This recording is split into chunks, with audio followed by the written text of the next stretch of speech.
3 point का तेजी है, ठीक है। और नास्डैक में लगभग 191 पॉइंट की तेजी है।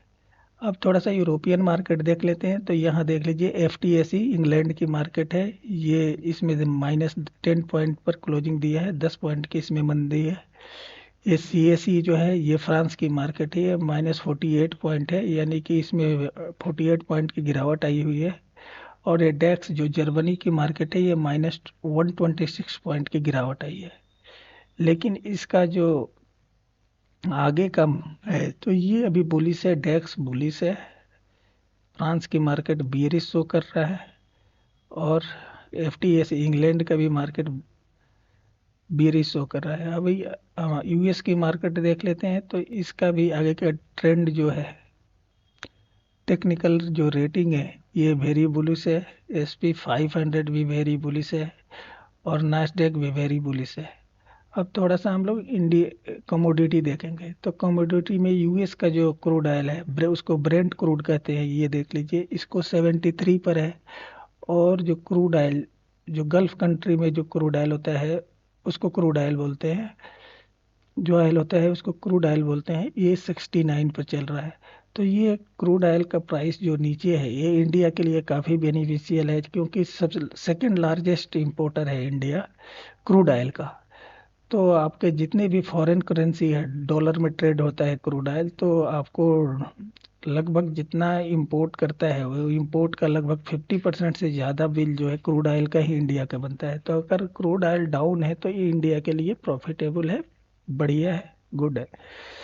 अब थोड़ा करेंसी देख लेते हैं। तो जो डॉलर इंडेक्स है ये अभी भी 106 के ऊपर बना हुआ है, ठीक है। 106+25 यानी कि 106 से 25 पॉइंट ऊपर है। तो ये चीज़ जो है इंडिया के लिए निगेटिव है। और यूएसडी आईएनआर जो है 84.410 यानी ऑल टाइम हाई के पास एक, और ये निगेटिव है इंडिया के लिए, ठीक है। बाकी ये सारी चीज़ें तो हो गया। अब थोड़ा सा हम इंडियन मार्केट में आएंगे और इस चार्ट की स्टडी करेंगे। तो उसके लिए हम लोग सबसे पहले क्या करेंगे, ऑफ स्टॉक्स पर चलेंगे। ये निफ्टी का चार्ट खुला हुआ है और ये 15 मिनट का चार्ट खुला हुआ है। ये अब थोड़ा सा हम इंट्राडे का चार्ट खोल लेते हैं। पहले 1 आवर का चार्ट खोल लेते हैं। तो 1 आवर में भी बियरिश लग रहा है। ऊपर जो इंडिकेटर लगा हुआ है स्टोकेस्टिक आरएसआई लग रहा है, और ये नीचे का जो इंडिकेटर है ये एमएसीडी है, ठीक है। तो इंडिकेटर के हिसाब से तो हमें लग रहा है कि अभी और गिरावट हो सकती है निफ्टी 50 में। और जो फ्राइडे को मार्केट ट्यूसडे को मार्केट में गिरावट हुआ उसका मेन कारण था यूक्रेन और एंड रसिया में वार। यूक्रेन ने रसिया पर हमला कर दिया है, ये पहली बार हुआ है। और लॉन्ग रेंज मिसाइल से हमला किया है, जो कि ये पहली बार है, जिसके कारण से मार्केट में गिरावट आई। और आज 20 नवंबर है, आज महाराष्ट्र में इलेक्शन है, जिसके कारण से इंडियन स्टॉक मार्केट क्लोज्ड है। तो लोग जो है रिस्क नहीं लेना चाहते थे कि अगले दिन जो है मार्केट क्लोज्ड है, अगर कोई वर्ल्ड में कोई यूक्रेन और रसिया के वार लेकर कोई बड़ी गिरावट आती है, तो इसलिए मार्केट क्लोज्ड होने से पहले लोगों ने प्रॉफिट बुक कर लिया, उस कारण से गिरावट हुई। 1 आवर के कैंडल में भी निफ्टी जो है बियरिश लग रहा है। अब थोड़ा सा हम 4 आवर में देखेंगे। 4 आवर में भी 4 आवर में भी जो निफ्टी ने कैंडल बनाया है, निफ्टी ने कैंडल बनाया है 4 आवर में पहली जो कैंडल थी, ये देखिए 4 आवर में जो पहली कैंडल थी उसको सेकेंड हाफ में जो मार्केट जो है 8 आवर चलता है, तो पहली 4 आवर की कैंडल को सेकेंड हाफ के बाद जो 4 आवर की कैंडल बनी है उसकी पूरी इनगल्फ कर लिया है, उससे भी बड़ी कैंडल बनाया है। तो यानी कि मार्केट में गिरावट आ सकता है। लेकिन आज जो वर्ल्ड मार्केट, ग्लोबल मार्केट खुला हुआ है, वहाँ पर यूक्रेन और रसिया के वार लेकर कोई गिरावट नहीं है। तो जो भी मार्केट खुलेगा थर्सडे को, टुमारो, तो उसमें गैप अप ओपनिंग हो सकती है ड्यू टू वो एक फियर के वजह से गिरावट आई थी, लोगों ने प्रॉफिट बुक किया था। तो इस कारण से एक गैप अप ओपनिंग हो सकती है। अब थोड़ा सा निफ्टी, बैंक निफ्टी का चार्ट देख लेते हैं। तो आपके सामने बैंक निफ्टी का चार्ट खुल गया। तो निफ्टी बैंक में भी सेम वैसा ही हुआ है जैसा निफ्टी में हुआ है। ठीक है, 4 आवर का चार्ट लगा हुआ है। तो ये पहले जो 4 आवर में जो कैंडल बना था 4 आवर का, सेकेंड आवर में वो पूरी 4 आवर की कैंडल को इनगल्फ कर लिया है। तो यानी कि यहाँ से मार्केट में अकॉर्डिंग गिरावट आ सकती है, लेकिन जहां तक मेरा मानना है कि वो फियर से गिरावट आई थी, यहाँ से कल अगर आप पिछले डे का लो नहीं तोड़ता है अगर बैंक निफ्टी, तो आपको यहाँ से खरीदारी करना चाहिए कल के डेट में। थोड़ा सा 1 डे का कैंडल देख लेते हैं। तो यहाँ से खरीदारी करना चाहिए अगर ये पॉइंट से, यानी कि 50,380 के नीचे अगर मार्केट नहीं जाता है तो आपको खरीदारी करना चाहिए। मेरा मानना है कि कल के मार्केट में फियर की वजह से गिरा था और उसका बहुत ज़्यादा यूक्रेन एंड रसिया वार का ग्लोबल मार्केट पर कोई बहुत ज़्यादा प्रभाव नहीं है। तो मेरा मानना है कि कल जो है गैप अप ओपनिंग हो सकती है। ठीक है, टुमारो मार्केट में बैंक निफ्टी में।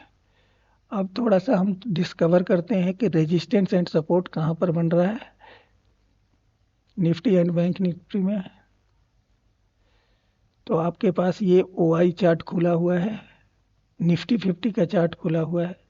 तो जो सबसे बड़ा सपोर्ट बन रहा है निफ्टी में 23,500 पर ही सबसे बड़ा सपोर्ट है, लेकिन यहीं पर सबसे बड़ा रेजिस्टेंस है और आगे 24,000 तक रेजिस्टेंस है। ठीक है, तो आप, मेरा मानना है कि अगर 500 से नीचे ही आधा घंटा 45 मिनट अगर ट्रेड करता है तो आप बिकवाली कर सकते हैं।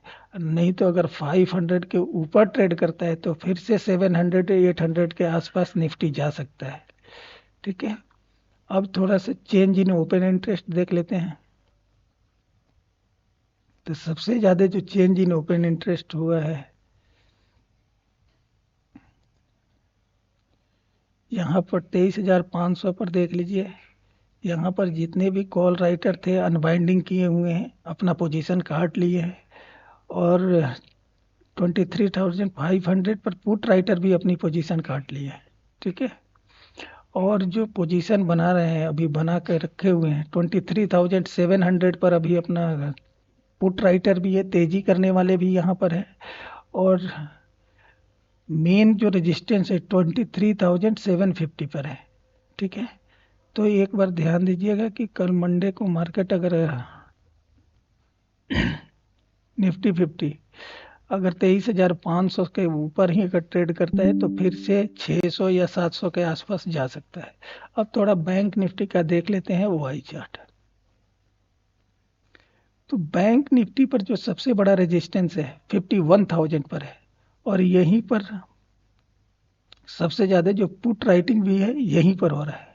Resistance and put and support दोनों यहीं पर। तो सबसे बड़ा है यहाँ, रेजिस्टेंस बड़ा है सपोर्ट से। ये देख लीजिए, ये जो रेड लाइन यहाँ दिख रहा है 51,000 पर, ये है पुट राइटर यानी कि सपोर्ट, और ये जो ग्रीन कैंडल है ये है कॉल राइटर यानी कि रेजिस्टेंस। ये मंदेड़िए हैं जो कि यहाँ से मार्केट को गिराना चाहते हैं, और ये रेड वाले जो है ये बुल है, बुल जो यहाँ से मार्केट को लेके ऊपर जा सकते हैं। तो अगर यहाँ से 51,000 से ऊपर अगर मार्केट ट्रेड किया तो ये कहाँ तक जा सकता है, ये जा सकता है 51,600 तक जा सकता है। और यहाँ पर भी कॉल राइटिंग हो रही है, पुट राइटिंग हो रही है, यानी कि यहाँ पर भी सपोर्ट जनरेट हो रहा है। और सबसे ज़्यादा जो कॉल राइटर्स है या मंदी करने वाले जो 51,000 पर है, अगर ये ट्रैप हो जाएंगे तो बहुत बड़ी सेट शॉर्ट कवरिंग आएगी बैंक निफ्टी में और ऊपर जाकर ये 51,400 के ऊपर ले जाएंगे। ठीक है, तो ये हमने देखा। अब थोड़ा सा पुट कॉल रेशियो चल रहा है लगभग 90 के आसपास चल रहा है put call ratio, oversold position में नहीं है। ठीक है, तो ये ध्यान दीजिएगा। निफ्टी 50 का पुट कॉल रेशियो देखते हैं। निफ्टी 50 का पुट कॉल रेशियो जो है लगभग 60 के आसपास चल रहा है, 60 के आसपास चल रहा है, 65 चल रहा है। तो इस पर ध्यान दीजिएगा। निफ्टी बैंक निफ्टी के बनिस्पत ज़्यादा ओवरसोल्ड है।